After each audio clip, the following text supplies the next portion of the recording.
there was this little tiny flicker. That was her heartbeat. I kept getting more and more ultrasounds.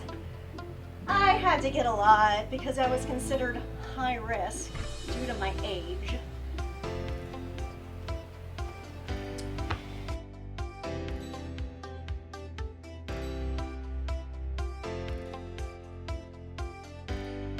I did everything. Not the beastie. Sometimes I would joke, you know, after I lost Evelyn, I had my jokes about the loss, and sometimes people come up to me like, oh my gosh, I had a miscarriage. Thank you for, you know, it's hard. So I realized how many people I connected with.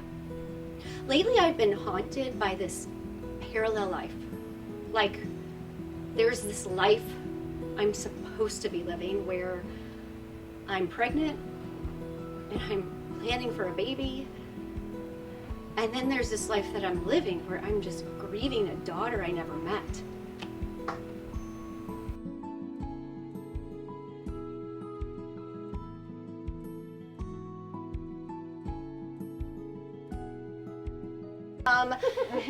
If I had a baby, what would I name them? I thought, well, you know, if it's a girl, we could go with Tori, short for laboratory. Or, you know, my husband's Italian, so something that sounds a bit more Italian, like in vitro. Or just Ivy. Yeah. And so it felt like this was like, well, you all are sitting in a seat for an hour. I'm going to talk about it. Doug came up to me on the dance floor. Hey! So, we want to help you. I'm sorry, what? I can't hear anything. It's so loud in here. We want to help you. We have leftover embryos. You have leftover blow?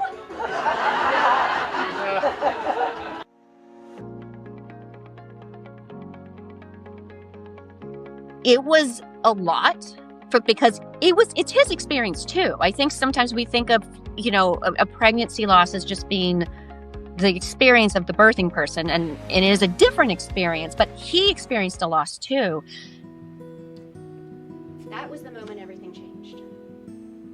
I feel like we were suddenly suspended in time. I don't remember the exact words she said after, but I do remember hearing serious, severe, and possibly lethal. Is it something I did? Maybe I jinxed us. On the way here, I said to Vince, I hope everything's okay. Did I jinx us? You did nothing wrong. This isn't your fault.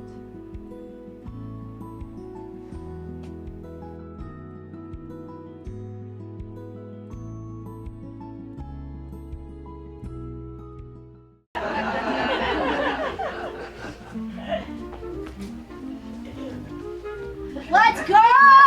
And so by sharing my story, I'm hoping that I'm offering comfort to those people who maybe have been through it. They can't talk about it, or maybe they can talk about it, but they feel alone, because I felt so alone. I was like, no one else.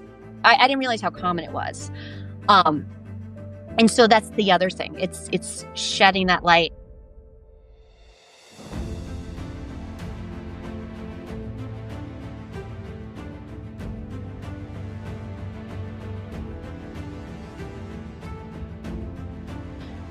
After the show, a woman came up to me and she was in tears, and she said to me, I had a TFMR and I want to thank you so much for sharing that story.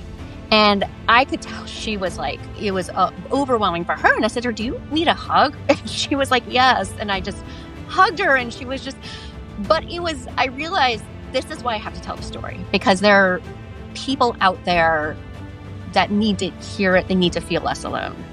And people who don't know about this, who need to learn about this too. People ask if we're going to try again. We're done. I might not have become a mom the way I envisioned, but I'm still a mom.